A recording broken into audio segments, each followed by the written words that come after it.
Assalamualaikum warahmatullahi wabarakatuh. Selamat pagi Sobat Muardi, dimanapun Anda berada. Bagaimana kabarnya pagi hari ini? Semoga sehat-sehat selalu ya, dan semoga diberikan kelancaran, keselamatan dalam menjalankan segala aktivitas. Senang sekali di pagi hari yang cerah ini bersama kami dari RSUD Dr. Muardi di semua lini media sosial kami. Ada Instagram, ada Facebook, dan juga ada YouTube dalam acara Muardi Way. Sejam ke depan bersama dengan saya Dr. Neovita, kita akan membahas tentang topik yang sangat menarik untuk memperingati Hari Kesehatan Gigi dan Mulut yang jatuh pada tanggal 12 September kemarin, bersama dengan narasumber yang tentunya sangat ahli di bidangnya, yaitu Dokter Gigi. Saya Monggo diperkenalkan dokter. Satu Setiati, spesialis kedokteran gigi anak Nah, yang bekerja di KSM Gigi dan Mulut Rumah Sakit Dr. Muardi, Surakarta. Dokter Wisatu ini merupakan dokter ahli spesialis gigi dan anak di RSUD Dr. Muardi. Nanti akan bersama dengan kita semua untuk membahas tentang mengenali dan juga mencegah gangguan gigi dan mulut, dan juga menjawab pertanyaan dari Sobat Muardi dimanapun Anda berada. Silahkan komen, like, dan juga berikan apapun komentarnya di semua lini media sosial kami. Nanti akan kami berusaha untuk jawab ya. Semoga dengan adanya live streaming ini bisa memberikan manfaat untuk Sobat Muardi semuanya. Nah, sekarang kita mulai masuk ke topik ya. Ini ya Dokter Wisatu ya dok ya, panggilannya Dokter Wisatu. Oke, Dokter Wisatu ini kita kan memperingati Hari Kesehatan Gigi dan Mulut ya dok. Ini kita akan mengenali berbagai masalah gangguan di gigi dan mulut, terutama sekarang ini masih pandemi, belum dinyatakan berakhir pandeminya. Setiap hari yang beraktivitas di luar pasti menggunakan masker, pasti juga adalah ya imbasnya di kesehatan gigi dan mulut. Apalagi sekarang mungkin juga masyarakat agak kesulitan juga untuk menjaga kesehatan gigi dan mulut ya dok ya, karena mungkin juga untuk praktek dokter gigi masih tetap buka tapi mungkin dibatasi ya dok ya. Betul ya dok? Banyak yang tutup. Oh, banyak yang tutup juga ya dok. Oh iya dok. Praktek-praktek terutama di daerah. Di daerah ya dok ya. Kemudian tindakannya juga masih istilahnya masih terbatas, tidak seperti pada masa sebelum pandemi ya dok ya. Oke dok. Kalau dari Dokter Wisatu ini sendiri gimana dok? Mungkin dari awalnya dulu di era pandemi ini kita sekarang pakai masker, apa yang seharusnya kita lakukan untuk selalu menjaga kesehatan gigi dan mulut untuk sehari-harinya dulu aja. Jadi dari semua untuk pencegahan itu yang paling bagus itu hanya satu sebenarnya, dan sederhana sekali. Iya dok. Yaitu hanya sikat gigi. Sikat gigi ya dok. Itu ya, saja betul. sebenarnya. Akan tetapi masih banyak yang tidak menghiraukan dan bahkan agak-agak cuek dengan masalah kesehatan gigi dan mulut. Iya. Kesehatan gigi dan mulut itu adalah jendela kesehatan dari seluruh tubuh kita. Betul ya dok. Seperti itu. Nah, untuk sikat gigi sendiri dok, waktu yang tepat untuk menyikat gigi. Ini yang paling penting. Iya. Selama ini kan yang kita ketahui, bahkan waktu kecil ya, Iya. TK, SD itu kita diberitahu sikat gigi sehari 2 kali. Iya, waktu mandi, waktu mandi diajari ya. Pagi dan sore. Iya. Dan ternyata itu kurang. Kurang ya dok ya, betul. Tadi masih kurang.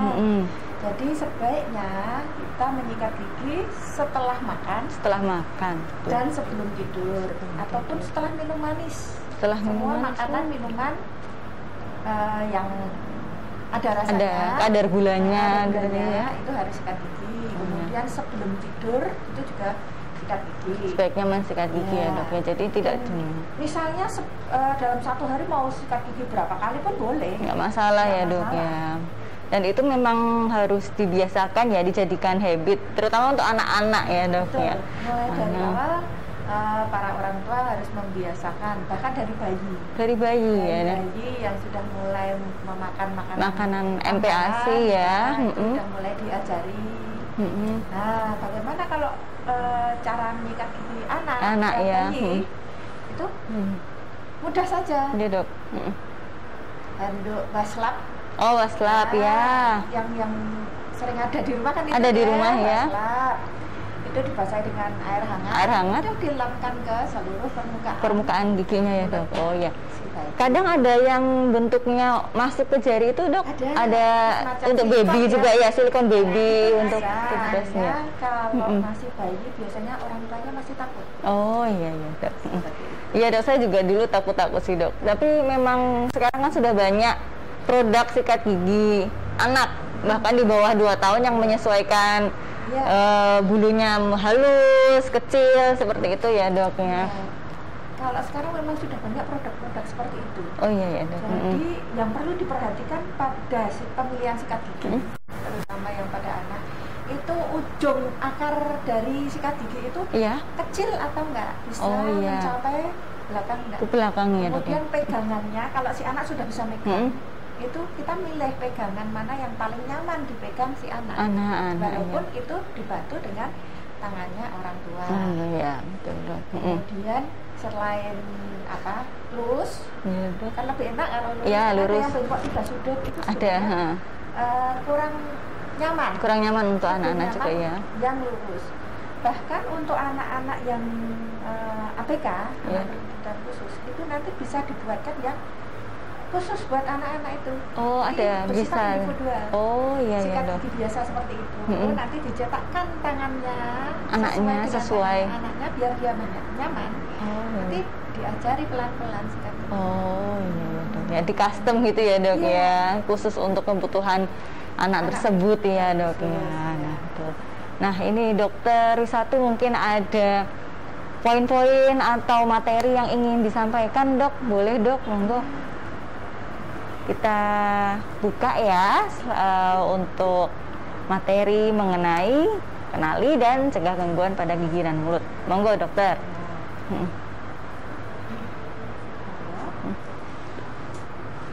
Oke, ini mungkin gambaran di belakang saya adalah gambaran rongga mulut ya. Iya dokter.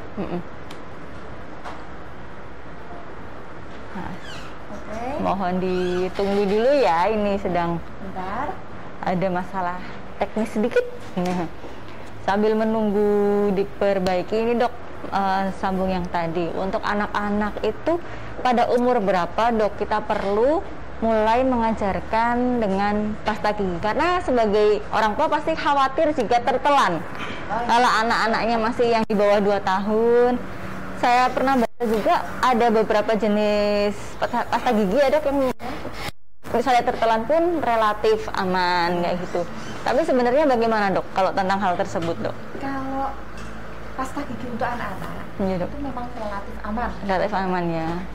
Karena apa? Tidak mengandung banyak fluor. Fluor ya. Seperti itu. Kan biasanya kalau fluor jika terlalu banyak juga tidak bagus. Oh iya dok. Jadi nanti ada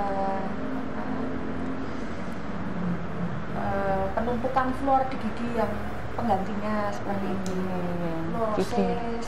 Oh iya. Kan dari fluor kita sudah mendapatkan dari air minum, mungkin kita dari PA. Oh iya. Sudah dapat. Kemudian nanti dari sikat giginya juga ya. Kalau tertelan. Oh iya. Jadi kalau tidak harus, kadang kan orang tua mikirnya yang harganya lebih mahal nih lebih aman, tapi kalau yang beredar di pasaran yang sikat gigi anak itu juga sudah relatif aman ya dok ya? Sudah enggak. Oh nanti harus khusus ada tertentu. Izin dari pemerintah. Ada izin dari pemerintah ya dok ya. Bahkan mulai bayi memang sudah harus mulai dibiasakan untuk sikat gigi ya dok ya. Mulai pembiasaan dari dini. Dini, betul sekali. Nah ini sudah tersambung dokter, ini gambaran pertama anatomi, monggo dokter Risatu. Ini adalah gambaran dari mulut kita ya. Nah, apa saja toh isinya dari rongga mulut kita. Nah, di sini yang paling luar dulu, yang terluar adalah bibir, ada bibir atas dan bibir bawah. Ya, dok. Kemudian pipi yang dari arah dalam. Kemudian di situ ada gigi yang tersusun berbaris. Ya. yang kita inginkan adalah gigi yang berbaris rapi. Kemudian Iya, betul. di situ ada juga lidah yang berfungsi untuk bicara juga. Jadi nanti mereka bersama-sama akan bersinergi untuk melakukan fungsinya, kayak fungsi berbicara, fungsi mengunyah, dan lain sebagainya. Kemudian ini ada langit-langit gigi juga, langit-langit dari rongga mulut. Ini juga perlu dijaga juga kesehatannya. Kemudian ada dasar mulut. Ini juga perlu. Kadang-kadang juga sering terjadi sariawan di sini. Iya, betul sekali dok. Dimanapun tetap sakit rasanya sariawan itu ya dok ya. Dok, ini kita ke Instagram dulu. Kita sapa Sobat Muardi yang sudah join ya dok ya. Halo, bahagia terus ya insya Allah bahagia terus Mbak Via, Mbak Variati, Bintang-Bintang, Mbak Dewi, Mbak Sela. Halo, selamat pagi. Nah, ini ada pertanyaan dok, kebetulan dok, dari Mbak Ashifa Ocha. Dok, ayah saya usia 49 tahun, sering merasa gigi gerahamnya sakit saat mengunyah makanan manis. Padahal sepertinya tidak berlubang. Kira-kira kenapa ya dok? Bagaimana mengobatinya? Monggo dokter Wisatu. Berdasarkan informasi ya, ayahnya usia 49 tahun. Nanti kita lihat dulu kebiasaan ayahnya menyikat giginya. Bagaimana? Kalau misalkan pada leher gigi itu adalah perbatasan antara permukaan gigi dengan gusi. Itu kalau ada cekungan-cekungan di beberapa gigi, itu artinya ayah menggosok giginya terlalu kencang. Oh, malah terlalu kencang ya dok, terlalu bersemangat malah. Jangan terlalu bersemangat. Jadi yang sedang-sedang aja. Biar marem mungkin dok. Jadi kan biar kadang kan yang terselip. Betul. Saya dulu sebelum tahu juga gitu. Oh iya dok. Karena bersemangat, rasanya resik gitu. Iya, rasanya lebih puas ternyata itu kurang tepat. Oh, malah kurang tepat ya dokter ya. Jadi nanti tolong ayahnya Mbak Ashifa nanti dilihat dari gigi-giginya itu ada cekungan nggak di sekitar perbatasan antara gigi dengan gusi. Kalau memang ada cekungan, berarti itu ada atrisi. Jika terjadi atrisi, maka biasanya akan terasa linu. Kemudian kalau mengunyah makanan manis, nah makanan manis ini adalah suatu rangsang yang menimbulkan rasa sakit. Sakit ya dok. Salah satunya rasa manis. Adapun rangsang yang lain rangsang dingin. Dingin ya, betul. Rangsang asam. Kemudian manis itu juga seperti itu. Kemudian ada kemungkinan lain selain yang tadi yang sikat gigi terlalu keras itu tadi ya dok. Terlalu bersemangat. Itu ada lagi kemungkinan yang lain, tapi biasanya ada lubang gigi yang tersembunyi di antara kedua gigi. Oh, jadi kelihatannya tidak berlubang karena kan dinyatakan sepertinya tidak berlubang. Hanya saja lubangnya itu tersembunyi di antara dua gigi. Jadi antara gigi dengan gigi kan berkontak. Nah, di antara kontak ini mungkin kita kesulitan untuk membersihkan. Disitulah letak sisa makanan yang akan berkolaborasi sama plak dan bakteri yang ada di rongga mulut membentuk asam sehingga giginya lama-lama berlubang. Nah, kalau seperti ini memang harus periksa ke dokter gigi. Kemudian ditambahkan lagi mungkin harus ditambah dengan ronsen. Panoramik panoramik. Iya dokter. Nah, di situ nanti baru ketahuan apakah gigi ini berlubang atau tidak ya. Sulit ya doknya. Harus ditambah. Kemudian kalau yang karena sikat gigi tadi juga bisa ditambah. Oh, bisa juga ya dok ya. Memang salah satu mengobatinya berarti dengan proses penambalan gigi itu ya dokter ya. Untuk konsumsi manis sendiri mungkin perlu dikurangi atau enggak dok? Halo pasien seperti itu. Pada dasarnya semua karbohidrat itu kalau termasuk gula ya, manis-manis itu kalau kebanyakan kan nggak bagus. Mesti ya. Gula emang jahat kadang ya. Betul sekali. Jika berlebihan memang. Betul. Nah, itu ya jawabannya untuk Mbak Asy. Ya, semoga puas dengan jawabannya. Kalau mau ada yang ditanyakan lagi boleh komen lagi. Mungkin gimana ayahnya, kebiasaan giginya sehari berapa kali, terus seperti apa cara menyikat giginya, mungkin bisa disampaikan kalau ingin pertanyaan lebih lanjut. Nah, monggo boleh. Nah, ini kita ke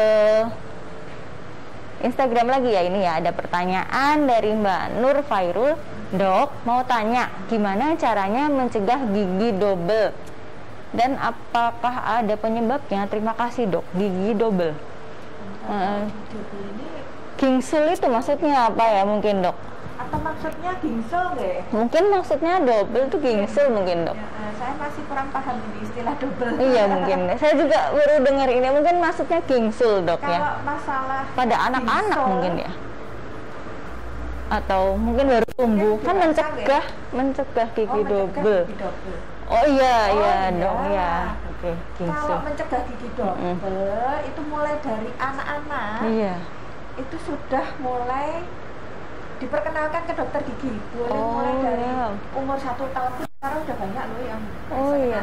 Dengan dokter Wisatu bisa ini spesialis kedokteran gigi anak. Praktek di Muardi, Poli Gigi dan Mulut. Bisa berkunjung langsung, bisa nih. Mulai dari kecil, kita mulai dari gigi susu ya. Gigi susu bisa ya dok ya? Bisa, dari gigi susu itu kita harus memantau, terutama ibunya orang tua. Nah ini. Apakah gigi itu dari kecil udah berjejak atau yang jarang-jarang. Tapi yang justru nanti pada dewasanya bagus biasanya yang jarang-jarang. Oh gitu ya dok ya. Karena kan belum berkembang. Iya dok. Itu sudah menyediakan tempat ya, space yang cukup buat gigi permanennya nanti tumbuh. Iya, jika space-nya kurang maka nanti terjadi berantakan gitu ya. Salah satunya gingsul ini ya. Jika dari kecil sudah rapat, nggak renggang, konsultasikan ke dokter gigi. Nanti akan dibimbing dengan istilahnya serial ekstraksi. Oh gitu loh. Ya, nanti jika waktunya gigi depan bawah tumbuh, itu nanti harus dicabut. Jadi kita harus mengetahui, benar-benar mengetahui kapan gigi yang mana, kapan gerang gigi yang mana yang harus dicabut untuk memberikan ruangan sebisa mungkin mencegah adanya ya penumbukan ya crowded. Oh gitu ya. Yang taring saja bisa jadi yang gingsul itu yang di bawah pernah ada temannya yang bawah juga bisa ya dok ya. Gigi premolar, geraham kecil itu bisa. Wah ternyata seperti itu luar biasa ya dok ya. Bisa dicegah juga sejak dini.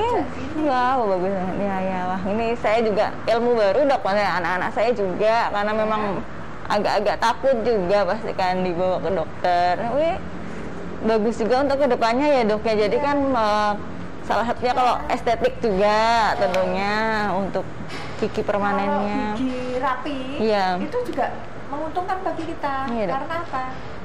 Karena jika gigi rapi itu cara membersihkan sampah.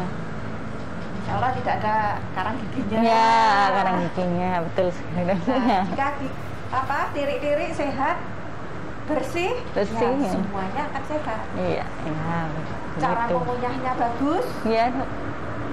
Ke pencernaan juga bagus. Pencernaannya juga bagus. Dan perkembangan anaknya juga bagus. Oh iya betul ya. Seperti itu Mbak Nur. Semoga cocok dengan jawabannya ya. Oh ada Mbak Nur tanya lagi atau beda ya? Oh ya ini dari Mbak Sri Ediwati. Dokter, saya mau tanya, cucu saya giginya sering goyang bareng-bareng. Maksud saya tidak hanya satu, banyak gigi yang busuk. Kenapa ya? Saya mencoba menjawab pertanyaan dari Ibu Sri Ediwati, ya. Memang untuk anak-anak yang biasanya peminum susu botol, itu banyak yang kariesnya banyak. Gigi berlubangnya itu banyak. Bahkan kadang-kadang kurang dari 2 tahun itu giginya udah puntas semua. udah habis semua, jadi tinggal akar-akarnya itu. Nah, kalau seperti ini harus istilahnya perawatan juga, banyak kunjungan untuk anak-anak. Nah, nanti giginya yang sudah busuk itu bisa diambil, bisa dicabut.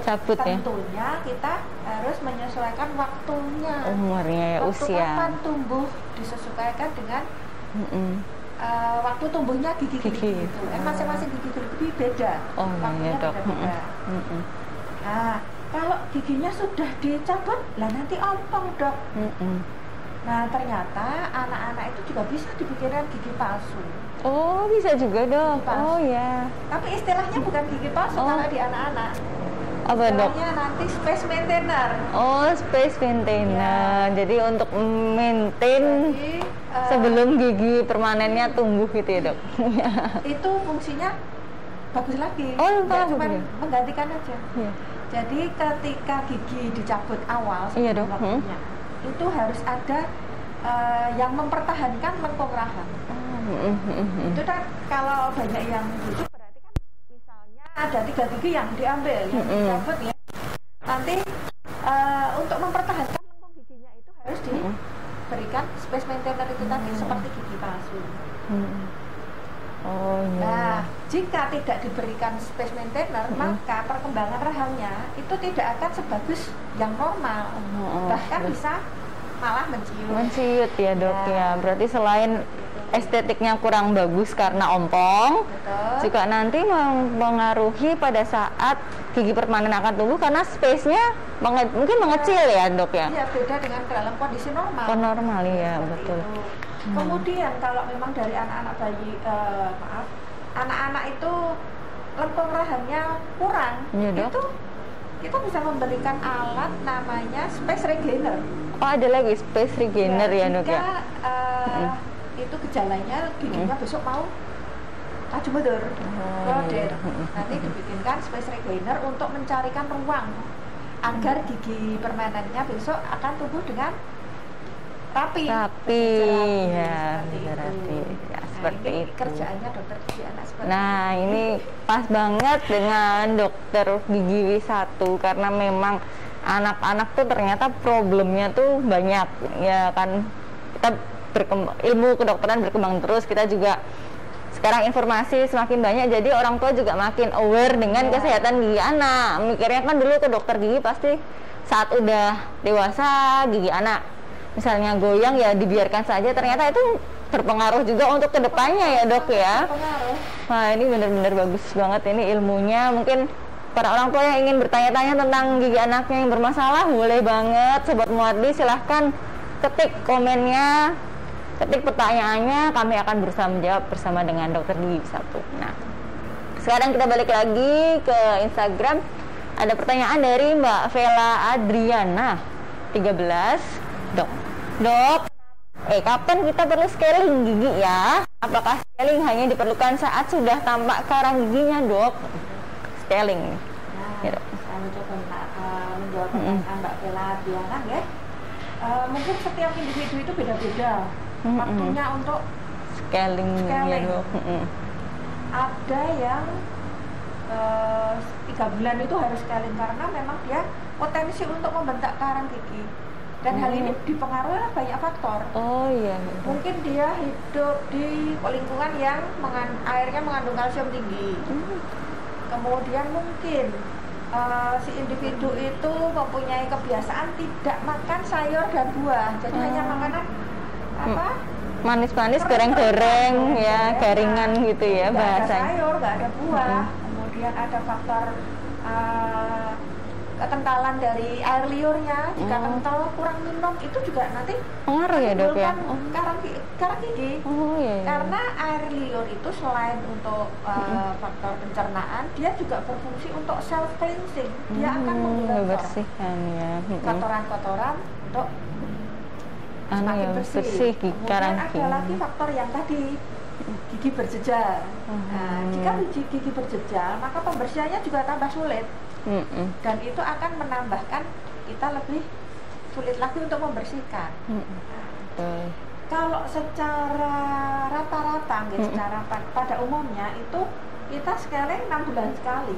6 bulan sekali ya seharusnya ya. Hanya saja untuk yang pembentukan karang giginya cepat, itu yang seperti itu ya 3 bulan boleh. Oh 3 bulan boleh. Tapi ya? ada juga yang 1 tahun itu scaling juga, baru scaling juga bisa.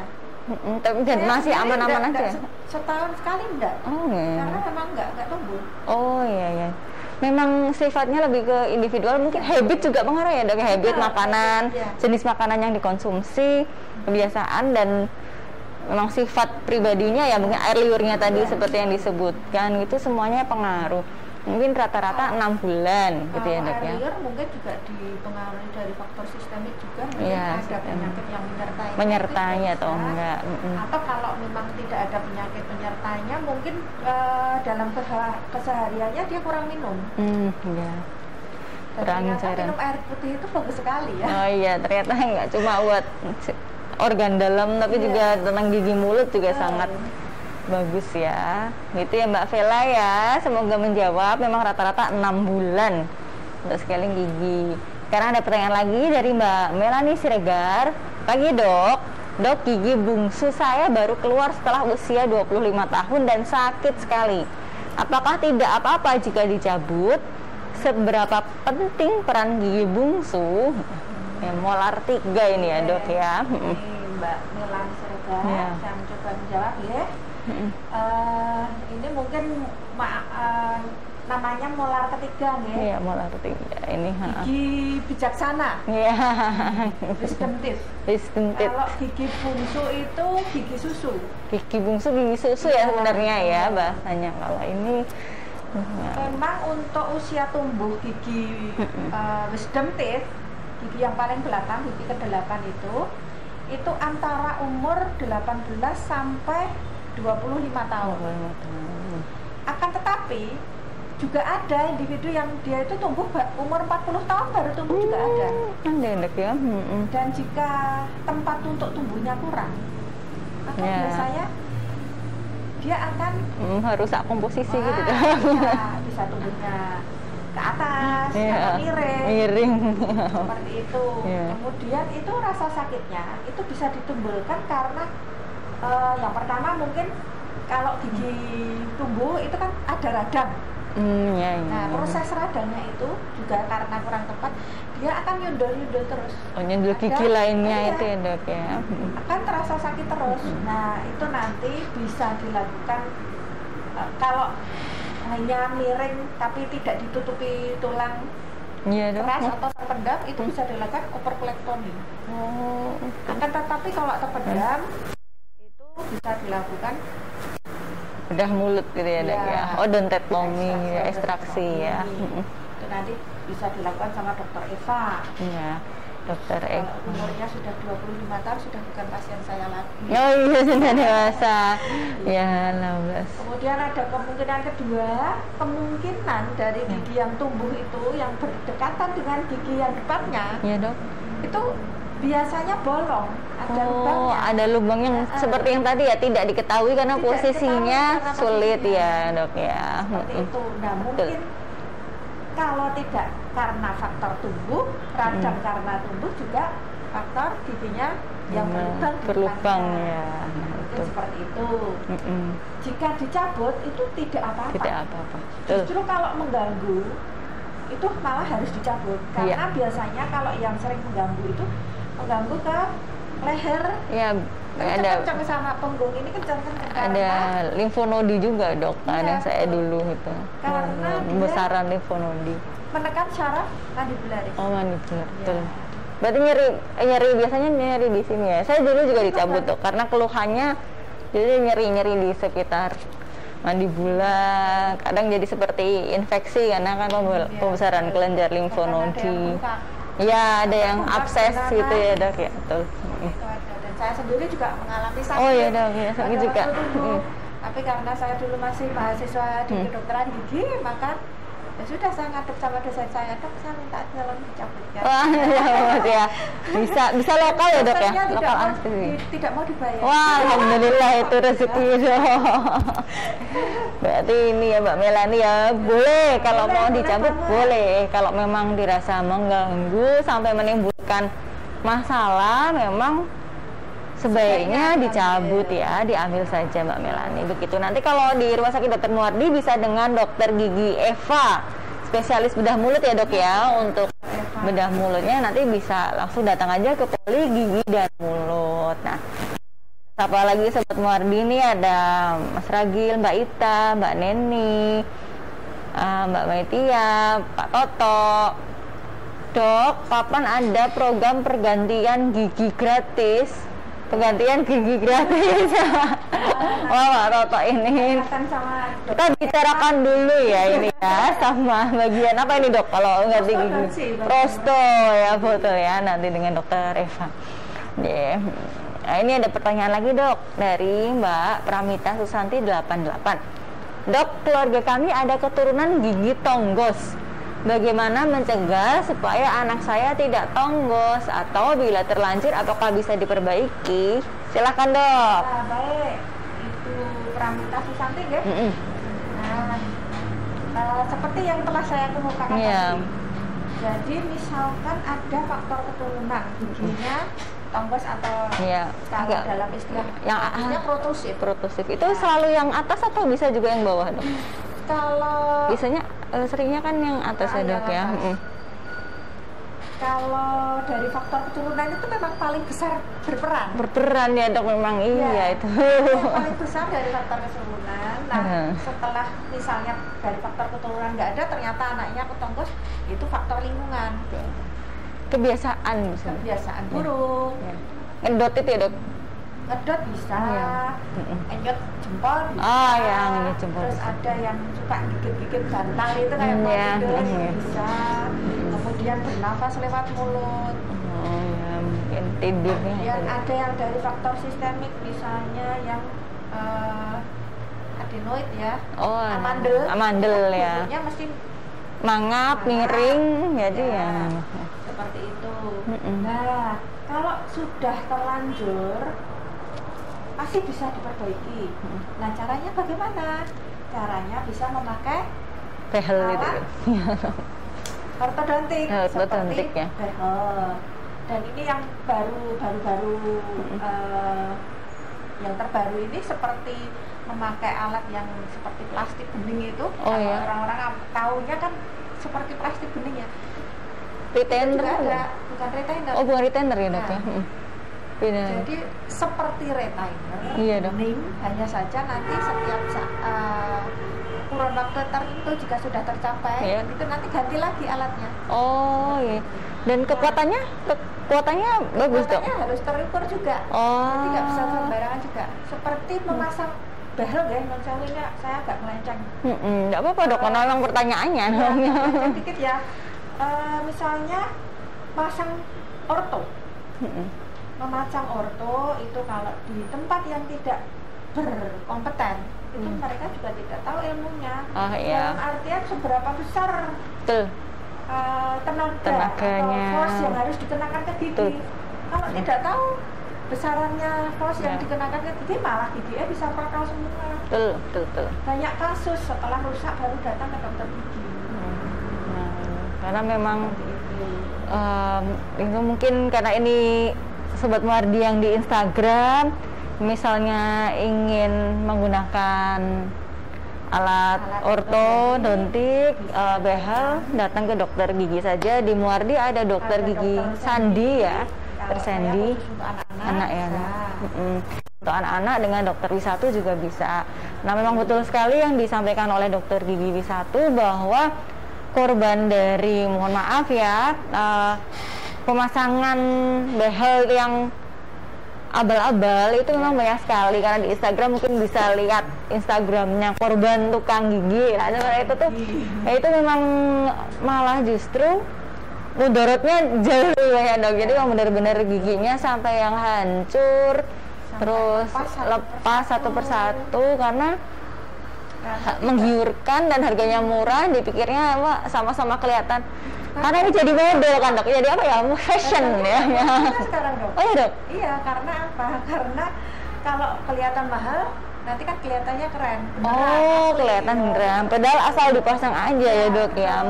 Mungkin mereka asal nempelkan itunya aja ke gigi tapi tidak tahu ilmunya, berapa force yang diberikan dan sebagainya, jadinya korbannya banyak sekali dok. Ya. Korbannya saya lihat di Instagram juga korbannya memang banyak sekali.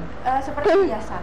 Iya, karena memang sudah jadi fashion untuk saat ini dan mungkin tidak semua di ACC orang tuanya atau mungkin giginya udah bagus juga tapi pengen terlihat keren, jadinya potong jalur saja lihat di iklan seperti itu. Karena saya lihat di mall saja banyak dok, di sekitar Solo aja di mall-mall banyak yang jual dari karet giginya dan ada pemasangannya. Loh, masangnya gimana ini di mall ini nggak ada, Ya, ada kursi gigi dan Hasil juga dulu. oh iya dok. Tanya di mall. Iya. Gimana ini cara pasangnya? Ya di sini. Di mana? Ya, Ya di sini. di sini gitu dulu saya dok, saya penasaran karena kalau seperti itu saya tanya gitu. Berapa? Saya tanya-tanya gitu dan ternyata itu memang harganya hampir sama dengan kontrol saya di rumah. Oh iya iya dok ya, memang Seperti itu. ya. Jadi ya kasihan ya. Kasihan memang. Jangan sembarangan untuk kesehatan lah, walaupun mikirnya anda cuma gigi mulut, jangan. Oh iya dok, malah lebih mahal dok. Mungkin ada yang jutaan juga ya dok ya kayak gitu. Oh berarti harganya memang mungkin dibikin mahal biar kelihatan seperti asli ya dok ya.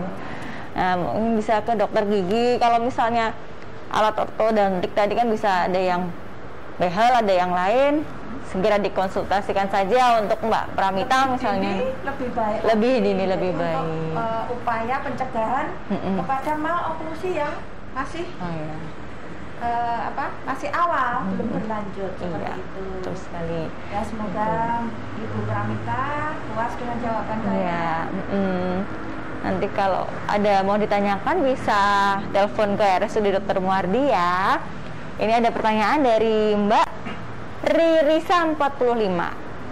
Dok, gusi saya sering berdarah banyak sekali, baik saat sikat gigi maupun tidak. Apakah itu bahaya? Bagaimana ciri-ciri gusi berdarah akibat leukemia? Adakah hubungan antara gusi berdarah, HB, leukosit dok? Tes apa yang harus saya lakukan? Wah ini ke sistemik juga dok, mau nggak apa-apa? Nggak apa-apa, nanti kan. Yang sedikit dari pengetahuan saya. Iya. Saya masih harus belajar. Oh, udah spesialis dok. Oh, tapi memang long life learning. Semuanya long life learning. Ya. Saya mencoba menjawab ya Mbak Ririsa. Biasanya kalau gusi berdarah pada waktu sikat gigi itu biasanya gingivitis. Jadi itu ada radang gusi. Misalkan pada waktu sikat gigi keluar darahnya sedikit. Tapi kalau banyak ya lebih baik dikonsultasikan dengan dokter gigi. Memang ada dengan kelainan darah, hubungannya dengan kelainan darah itu ada. Hanya saja bisa. Kalau dicurigai seperti itu kan konsulnya sama internis. Penyakit dalam, ya, dok ya, penyakit dalam. Kemudian harus ada lab darah, dan pemeriksaan penunjang lainnya. Nah, kalau penjenengan mau tes, itu penjenengan harus ke dokter internis dulu. Iya, betul. Seperti itu. Dikasih pengantar, baru penjenengan ke lab. Lab klinis, lab klinik Jika gitu ya. labnya normal, berarti penjenengan tidak apa-apa. Hanya saja terjadi radang gusi, gingivitis. Nah, radang gusi itu juga bisa karena kurang vitamin, bisa vitamin C, pertama. Kemudian juga bisa karena karang gigi. Karang gigi juga bisa dok, sampai berdarah gini ya. Mudah banget untuk berdarah. Pada saat scaling, pembersihan karang gigi itu memang harus berdarah. Kalau nggak ada darahnya malah kita bingung. Sama sekali tidak ada darahnya kita bingung. Ini kenapa? Iya. Makanya sambil disuction terus ya dok ya, dengan darahnya. Kemudian pada waktu prosesnya itu memang lepasnya itu kelihatan merah-merah itu. Iya, betul. Ada rasa-rasa darahnya juga kalau scaling tuh pasti. Ya, ada rasa lindungnya. Nanti 3 hari nanti udah hilang. Bisa dibersih. Kemudian gusinya yang udah turun nanti udah kelihatan bisa nutup. Oh ya nutup. Seperti itu. Memang begitu ya. Mungkin buat Mbak Ririsa ya, panjenengan bisa konsultasi dengan dokter penyakit dalam dahulu untuk melakukan tes. Saya harap panjenengan selalu sehat. Betul. Oke Mbak Ririsa ya, semoga sesuai dengan yang diharapkan.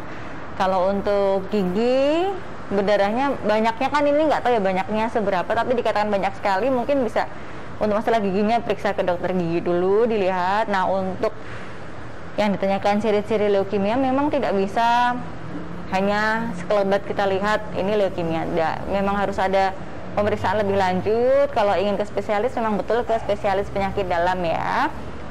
Kalau anak untuk di atas usia 18 tahun, kalau masih di bawah 18 tahun ke spesialis anak. Nah, nanti mungkin akan dilakukan pemeriksaan lebih lanjut dan juga pemeriksaan lab. Diminta apa saja, mungkin dokter spesialis penyakit dalam yang lebih berkompeten di bidang tersebut. Semoga menjawab ya Mbak Ririsa ya. Nah, sekarang kita geser dulu kemana ini? Facebook ya. Facebook. Dari Mbak Nur Khairul lagi nih. Dok, berapa lama jarak dari pencabutan gigi dengan pemasangan gigi palsu? Ini tentang gigi palsu, Dok. Nah, ini biasanya banyak sekali pertanyaan seperti ini. Nah, saya mencoba menjawab ya, Ibu Nur Khairul. Ini pencabutan giginya kalau gigi depan itu nanti ada 2 kali pembuatan gigi palsu. Kecuali kalau penjenengan nggak malu ompong dulu beberapa lama, atau kalau sekarang sih sebenarnya nggak apa-apa deh karena kita pakai masker. Pakai masker sekarang, sebetulnya banyak plus minusnya pakai masker nih. Jika yang diambil, yang dicabut itu gigi depan, maka biasanya kita membuatkan gigi palsu yang immediate, gigi sementara saja. Sementara ya Dok ya. Bisa langsung dicetak, langsung dibikinan itu bisa. Jadi nanti penjenengan 2 kali datang cetak dulu giginya jadi yang immediate, nanti dicabut dokternya, penjenengan pulang sudah pakai gigi. Nah, setelah 6 bulan pemakaian gigi palsu yang immediate, nanti penjenengan datang lagi ke dokternya untuk membuatkan gigi palsu yang benar-benar yang untuk lama, pemakaian yang lama. Kenapa kok harus ganti? Apa nggak boros, Dok? Yang pertama, kalau gigi depan faktor estetis. Jadi kita kelihatan banget kalau gigi depannya. Nah, penjenengan malu apa enggak kalau gigi ompong? Kalau sekarang kan enak ya kita pakai masker nggak kelihatan ya, kelihatan pas kita makan. Saya makan saja ya Dok ya. Kalau makannya bareng itu pun juga. Kenapa kok dibikinkan gigi lagi? Yang pertama itu gigi setelah dicabut itu kan tulangnya masih kenceng ya. Oh iya Dok. Masih ada yang rongganya. Nah itu ada proses namanya proses penyembuhannya berikut dengan menutupnya tulang itu. Dia akan mengecil. Nah nanti gigi palsu yang immediate itu nanti lama-kelamaan akan berongga. Karena yang di bawahnya ini gigi palsunya misalnya, ini dia akan proses penyembuhan mengecil. Malah mengecil gitu ya Dok ya? Kan bolong karena gigi dicabut, nanti mengecil. Tapi mengecilnya juga ada batasnya. Nah, nanti setelah 6 bulan, ini gigi palsunya ini akan longgar. Jika makan nanti akan kemasukan sisa-sisa makanan. Itu yang pertama. Yang kedua, nanti gigi palsu yang immediate itu karena bahannya berbeda dengan yang permanen, yang apa istilahnya yang pemakaian lama, dia akan mudah berbau karena bahannya berbeda. Kemudian misalkan kalau yang dicabut gigi belakang ya, kalau gigi belakang yang dicabut itu kita harus menunggu proses penyembuhan dan pengecilan tulang itu tadi kembali ke menutupnya luka itu selama 2 bulan paling cepat. Paling cepat 2 bulan ya Dok ya. Kalau terlalu tergesa-gesa juga kurang bagus. Akan tetapi kalau tidak dibikinkan gigi palsu itu juga nanti proses pengecilan tulangnya terus akhirnya rata, tidak ada tulangnya ya. Mengecil. Kemudian kalau tidak dibikinkan gigi palsu juga misalnya yang dicabut di bawah, nanti gigi yang di atas dia akan modot. Karena gaya gravitasi. Tertarik gitu ya Dok. Itu nanti akan mengganggu proses pemunyahan kita juga. Gigi yang lain bisa jadi goyang karena modot. Karena itu ya minta dicabut juga. Akhirnya malah cabut juga. Memang sangat gigi mulut tuh sangat vital karena semua yang kita masukkan ke dalam ya selama tidak melalui obat IV lain biasanya ya lewat mulut kan dong. Jadi gigi itu sangat berperan sekali. Kesehatan gigi juga sangat penting. Jadi jangan sampai dikesampingkan sebisa mungkin ya, walaupun pandemi tetap kontrol ke dokter gigi ya dok ya. Kita jaga kontrol gigi ke dokter gigi 3 atau 6 bulan sekali. Walaupun tidak ada keluhan. Walaupun boleh. Gitu ya Mbak Nur ya. Semoga puas dengan jawabannya. Sekarang kita geser lagi ke Instagram. Ada banyak nih pertanyaan dok. Pak Den Bagus Once, hai ya. Mau tanya, dok, kita sering pakai siwak setelah berwudu, bagaimana dok? Ini juga bagus sekali. Salah satu cara ya, cara pembersihan gigi ya, mungkin ini sudah beratus-ratus tahun yang lalu ini sudah dilakukan juga. Ini juga bagus dan dia juga mengandung kandungan yang seperti pasta gigi. Oh iya dok ya. Semacam itu. Boleh saja pakai siwak, boleh. Bagus ya, bisa dilanjutkan kebiasaannya. Termasuk salah satu kebiasaan yang baik untuk menjaga kesehatan gigi dan mulut ya dok ya. Ada pertanyaan lagi dari Tretenek 1976 ya. Dok, apa faktor pembentuk karang gigi dan apakah ada cara memutihkan gigi secara alami ya? Ini banyak banget juga produk-produk pemutih gigi di Instagram dokternya. Monggo dokter. Untuk faktor pembentuk karang gigi sudah seperti tadi yang saya bicarakan, saya utarakan tadi. Mungkin dari faktor konsumsi makanannya yang kurang sayur dan buah, itu yang pertama. Yang kedua, air liurnya yang kental, kurang minum air putih. Nah itu air putih nih. Faktor giginya berjejal atau tidak, seperti itu. Sebenarnya banyak sekali faktor yang mempengaruhi. Hanya saja nanti kalau saya uraikan di sini nanti lama banget kita bisa seharian. Ya itu tadi sempat disampaikan ya. Untuk memutihkan cara gigi secara alami itu sebenarnya mudah saja. Ya dok. Jadi kita bisa memilih buah. Iya dok. Jadi buah-buah tertentu.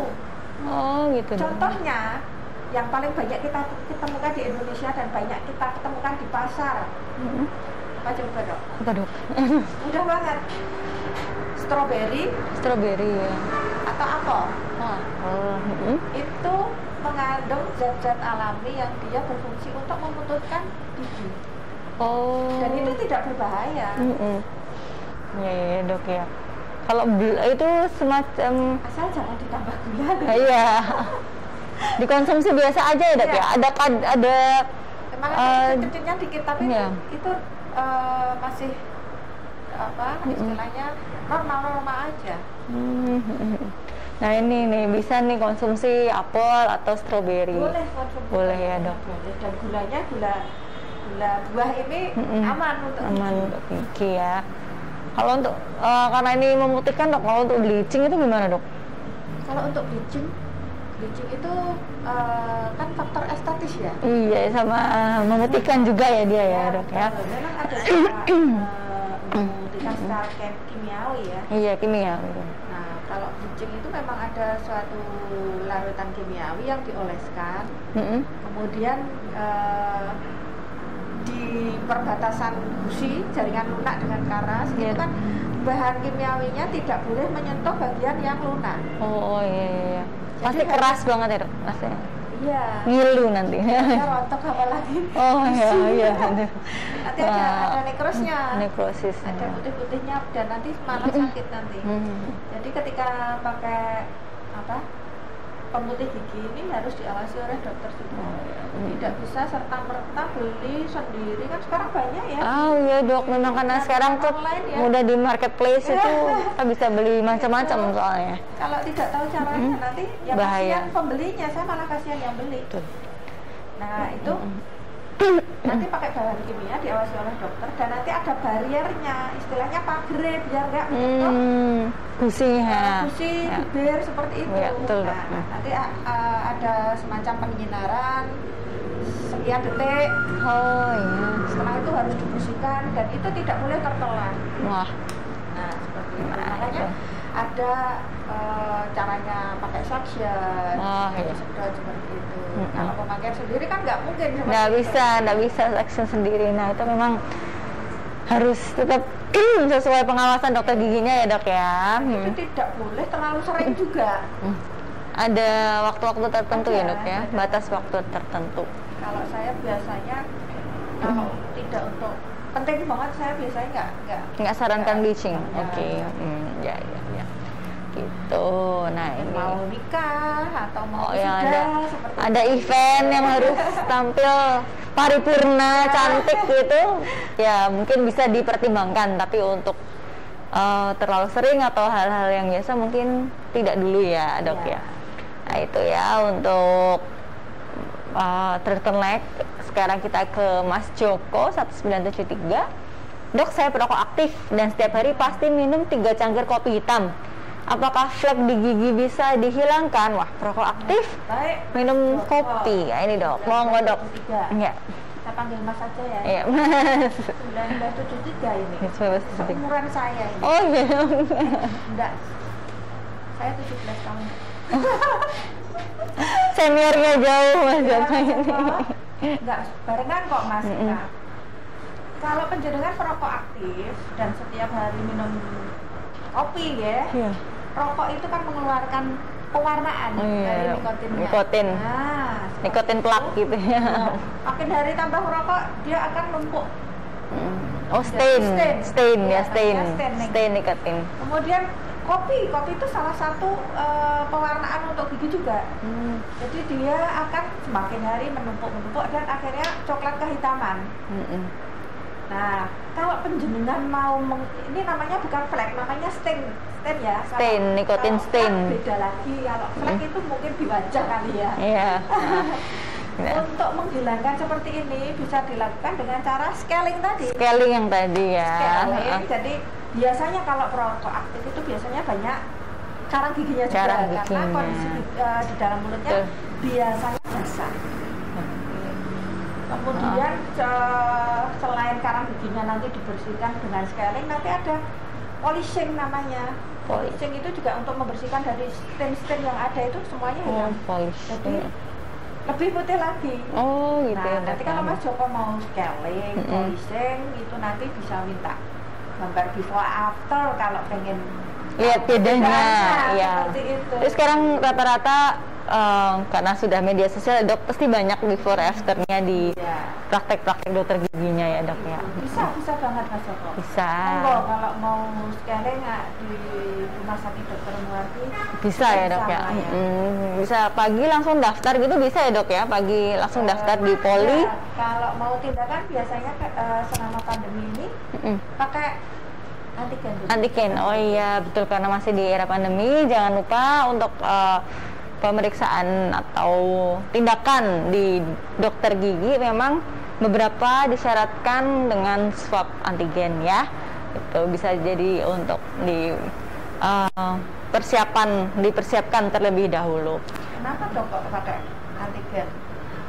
Karena tindakannya itu karena tindakan di aerosol rata-rata ya dok ya. Gigi itu yang pertama buka mulut buka mulut, kemudian misalnya kita tindakan itu menimbulkan semprotan air, semprotan angin, kemudian disedot pakai suction. Hal-hal seperti ini aerosolnya banyak sekali. Tinggi, ya. Dan dia kalau dalam suatu ruangan maka akan menyebar satu ruangan.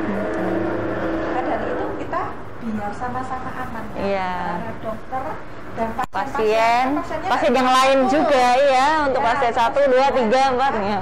Disyaratkan untuk antigen terlebih swab dahulu, antigen. dan tindakan di rumah sakit Dokter Muardi. Iya betul. Monggo kami persilahkan. Seperti itu ya. Untuk Mas Joko bisa scaling. Nah, nanti bisa menghubungi dokter giginya atau bisa ke Dokter Muardi. Nah, ini dari akubisa.com. Dok, kapan anak boleh memakai behel dan kondisi seperti apa yang perlu menggunakan behel? Ya. Oke. Anak nih.